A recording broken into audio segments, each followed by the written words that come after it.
Welcome to this explainer. Today, we're popping the hood on the modern Indian national cricket team. And look, this isn't just about bat and ball. We're looking at how a sporting institution was literally engineered into a global juggernaut. We're going to cross-reference the match stats, dig into historical databases, and look at billion-dollar economic reports to reverse engineer the mechanics of this absolutely fascinating team. You know, when you think of massive sports empires, your mind probably jumps to Real Madrid or the New York Yankees. But the machine we're looking at today, it operates on a completely different scale of population, passion, and sheer pressure. And we have to start right here with a genuinely chilling promise from Australian captain Pat Cummins right before the 2023 ODI World Cup final. Just picture this scene for a second. You're playing at home and well over 100,000 expectant fans are screaming so loudly the ground is literally shaking under your cleats.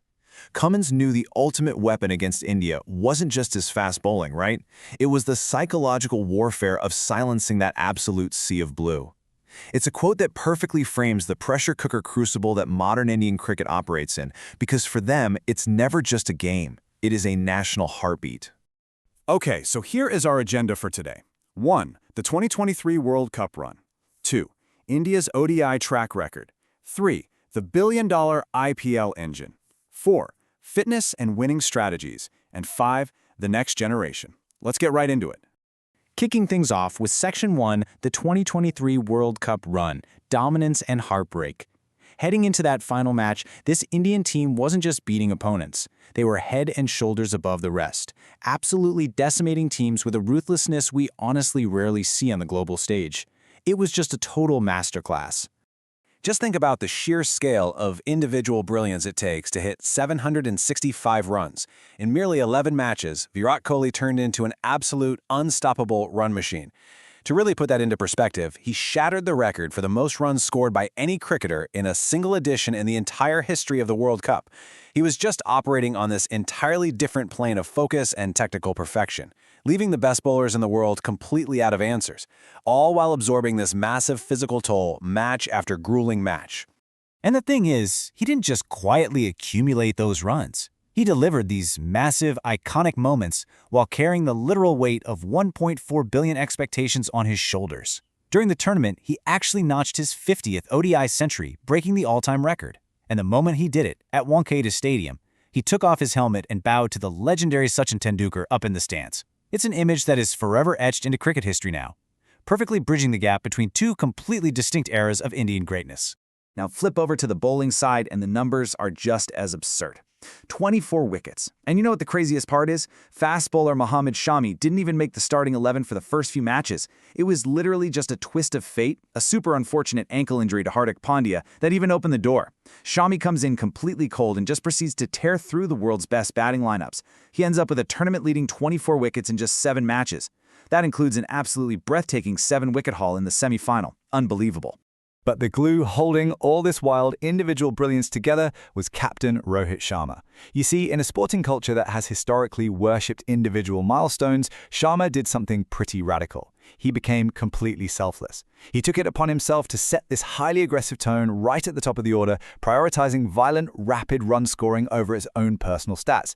Even in the final, he played exactly the way he knows best, aggressively scoring 47 before getting out, always putting the team's momentum first. But as we know, despite a 10-match undefeated streak, the fairy tale ending just wasn't meant to be. The batters faltered in the middle overs, the Aussies chased down India's 240 runs with ease, and legends were left in tears on home soil. Which brings us to Section 2, India's ODI track record, the historical context. To really understand that heartbreak, we have to zoom out. Historically, across 1,081 matches, India boasts a really solid 53% win rate against all opponents. But the plot totally thickens when you look at their traditional, fierce rivals. Against Australia, that win rate drops to under 41%. Against Pakistan, it's hovering right around 42%. So for decades, India was a very good team. They had superstars, they won matches, but they often struggled to consistently bully the absolute elite teams on the biggest stages. So how did they evolve from a solid competitor into the total dominance machine we saw leading up to that 2023 final? Well, that takes us to Section 3, the billion-dollar IPL engine, the economics of cricket. Because that transformation from a good team to a ruthless team, it didn't actually happen in the practice nets. It happened in the boardroom. $6.7 billion. Just take a second to process that massive valuation for a domestic sporting league. Since it started in 2008, the Indian Premier League hasn't just changed cricket.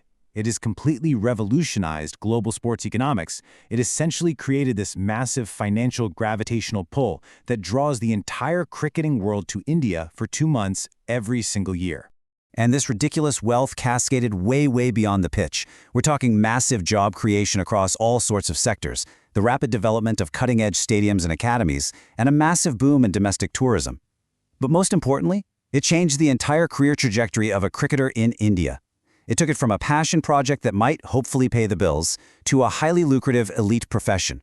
This economic shift blew the potential talent pool wide open, expanding it from hundreds of players to literally millions. Which leads right into Section 4, Fitness and Winning Strategies, Elevating the Game.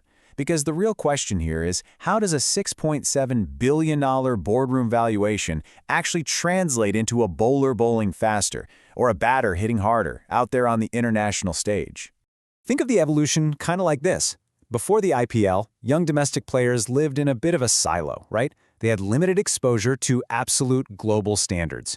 Sure, they trained hard, but in very traditional ways. Today, a 19-year-old rookie from India might be sharing a dressing room and a gym with the most hardened veterans from Australia or England. Just to survive that grueling, high-pressure 2-month IPL window, your physical fitness absolutely has to be world-class. It completely redefined professionalism in Indian sports. Global standards became the bare minimum. And it's exactly this intense incubator that produced unique, explosive athletes like Jasprit Bumrah and Hardik Pandya. I mean, let's be real. Facing a bowler like Bumrah in the practice nets is probably a terrifying prospect for anyone, but the IPL demands that you figure it out. So by the time these players actually pull on the national jersey, they're already battle-tested gladiators. And that constant, relentless development brings us to Section 5, the next generation, building for 2027. Because this talent machine, it literally never stops. The path to the 2027 ODI World Cup is already heavily paved. The true beauty of the current Indian setup is that nobody is just sitting around waiting in the wings. Between the intense global exposure of the World Cup, the annual pressure cooker of the IPL, and these dedicated A-team tours where the juniors get critical reps while the seniors rest, the pipeline isn't just a trickle, it's a raging river of talent. And the players coming through this pipeline, they aren't wide-eyed rookies. They are seasoned pressure players. Take Shubman Gill. He casually dropped 354 runs in his very first ODI World Cup. Shreyas Iyer completely silenced his critics by amassing 530 runs. And waiting right behind them are these phenomenal prodigies like Yashasvi Jaiswal and Ishan Kishan, guys who have already faced the absolute scariest fast bowlers in the world under the blinding lights of the IPL. They know their jobs perfectly. The foundation is absolutely locked in. Which leaves us with one massive, lingering question. We've seen exactly how the infrastructure, the economics, and the talent pipeline have engineered arguably the most formidable cricketing system on Earth. But, as 2023 so brutally proved, money and stats don't automatically lift trophies on a Sunday in November.